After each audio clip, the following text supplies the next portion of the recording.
বন্ধুরা ABTA test পেপারের page নম্বর 687 গ্রামারগুলো অত্যন্ত গুরুত্বপূর্ণ। রিকোয়েস্ট করেছে এক বন্ধু চয়ন বিশ্বাস। তো চলো খুব সোজাভাবে বুঝিয়ে দিচ্ছি। এগুলো কিন্তু সবসময়ের জন্য ইম্পর্টেন্ট। দেখো আমি প্রথমে বিয়েরগুলি করাচ্ছি, তারপরে আগেরগুলি করাচ্ছি। He was too old to carry the boxes, করতে হবে নেগেটিভ। এই সেন্টেন্সটাকে তোমাদের আমি একটা ক্লু দিচ্ছি, যাই করতে বলুক একই রকম উত্তর হবে। তাহলে এটা আমাদের নেগেটিভ করতে দিয়েছে, কিভাবে করব। তাহলে এটা আমি বাংলায় বুঝিয়ে দিচ্ছি। সে এতটাই বৃদ্ধ ছিল বা বয়স্ক ছিল যে সে বক্সগুলোকে ক্যারি করতে পারছিল না। তাহলে এটা কি করে করব, দেখো ডবল টু আছে, এদিকে একটা টু, এরকম একটা টু। সেক্ষেত্রে আমরা করব কি, হি ওয়াজ, এই টু এর পরিবর্তে আমরা লিখব so. He was so old, সে এতটাই বৃদ্ধ ছিল যে, যে ইংরেজি কি দ্যাট, সে লোডগুলোকে ক্যারি করতে পারছিল না। তাহলে সে মানে এই যে সাবজেক্টটা আছে এখানে আবার বসবে হি, আর পারছিল না অর্থাৎ কুড নট। কুড নট কি, ক্যারি দ্য বক্সেস, পরের ভার্ব থেকে বসে যাবে, হয়ে গেল। একটা জিনিস বোঝানোর আছে, এইটা দেখো হি ওয়াজ টু ওল্ড পাস্ট টেন্সে আছে। আচ্ছা যদি প্রেজেন্ট টেন্সে থাকে তাহলে কি করব, যেমন এটা he is too old to walk, তাহলে আমরা কি করব, সে হাঁটতে ভীষণ বৃদ্ধ, অর্থাৎ সে এত বৃদ্ধ যে হি ইজ সো ওল্ড যে সে হাঁটতে পারে না। তাহলে হি পারে না, বন্ধুরা এটা যেহেতু প্রেজেন্ট টেন্স তার জন্য ক্যান নট বসবে, ক্যান নট, তারপরে ভার্ব থেকে বাকিটা বসে যাবে। ভার্বটা তো রয়েছে, তারপরে আর কিছু নেই, তাই জন্য আর বসানোর দরকার নেই, যতটা আছে ততটাই বসালাম।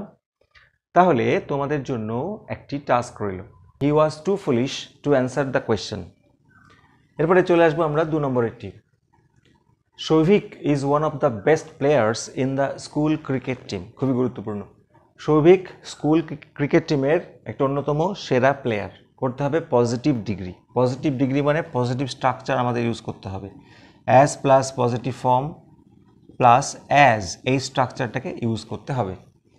এই সুপারলেটিভ থেকে পজিটিভ করতে হবে। সুপারলেটিভ থেকে পজিটিভ 2 ধরনের রয়েছে, যেমন ধরো এরকম একটা আছে, Souvik is the best player. দেখো দ্য বেস্ট প্লেয়ার, আর এখানে আছে one of the best players, দুটোর মধ্যে কিন্তু তফাৎ আছে। এটার মানে হচ্ছে সৌভিক স্কুল ক্রিকেট টিমের সবচাইতে ভালো ক্রিকেটার মানে খেলোয়াড়, আর এক্ষেত্রে অন্যতম সেরা মানে এর মতো কেউ কেউ রয়েছে। তাহলে কিভাবে করব, এইগুলো থাকলে অর্থাৎ ওয়ান অফ দ্য বেস্ট থাকলে তোমরা কি করবে, ভেরি ফিউ দিয়ে শুরু করবে। ভেরি ফিউ মানে খুবই কম স্টুডেন্টই, সরি খুব কম প্লেয়ারই সৌভিকের মতো এত ভালো। তাহলে ভেরি ফিউ কিসের কথা বলেছে, প্লেয়ার্স। কোথায়, এটা লিখে নেব, in the school cricket team. তাহলে very few players in the school cricket team, এবারে বিভাব বসবে আর, এইবারে পজিটিভ স্ট্রাকচারটা আমাদের বসাতে হবে।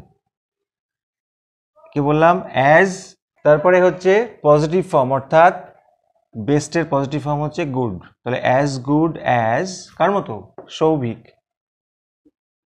সৌভিক, ভালো করে বোঝো।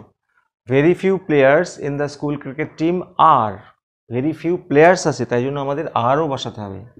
খুব কম প্লেয়ারই সৌভিকের মতো এত ভালো। এবারে যদি তোমাদের এরকম দেয় তাহলে কি করবে, Souvik is the best player in the school cricket team, তখন কিন্তু আমরা ভেরি ফিউ দিয়ে করব না, তখন করব কি, আমরা করব no other, no other player, players না, কিন্তু এখানে যেমন প্লেয়ার্স রয়েছে এখানে কিন্তু প্লেয়ার হবে। নো আদার প্লেয়ার কোথায়, যা ছিল in the school cricket team. এইবারে এখানে যেমন আর বসেছিল এখানে আমরা ইজ বসাবো, কেন, no other player singular number. আচ্ছা no other player in the school cricket team is, এবার বাকিটা অ্যাজ গুড অ্যাজ সৌভিক, এই হচ্ছে অ্যান্সার। এরপরে চলে আসবো বন্ধুরা 3 নম্বরটিতে। My mother said to me, আমার মা আমাকে বলল, have you completed your painting, তুমি কি তোমার পেইন্টিং কমপ্লিট করেছো। এটা দেখতে পাচ্ছ কোয়েশ্চেন মার্ক আছে, তাহলে এটা ইন্টারোগেটিভের নিয়মে করতে হবে। সেইড বা সেইড টু থাকলে কি করতে হয়? আমার মা আমাকে জিজ্ঞাসা করলো, তাহলে আস্কড হবে। সেইড বা সেইড টু যাই থাক, আস্কড হবে। তাহলে মা আমাকে জিজ্ঞাসা করলো, এরপরে কী হবে? কমাটা উঠে যায় এবং এই রিপোর্টেড স্পিচটি যদি ডব্লিউএস ওয়ার্ড দিয়ে শুরু হয় তাহলে সেটাই বসে যায়, অন্যথায় ইফ বা ওয়েদার বসাতে হয়। তাহলে এক্ষেত্রে দেখো ডব্লিউএস ওয়ার্ড নেই, হু, হুইচ, হাউ এগুলো নেই, তাহলে আমরা কি বসাবো?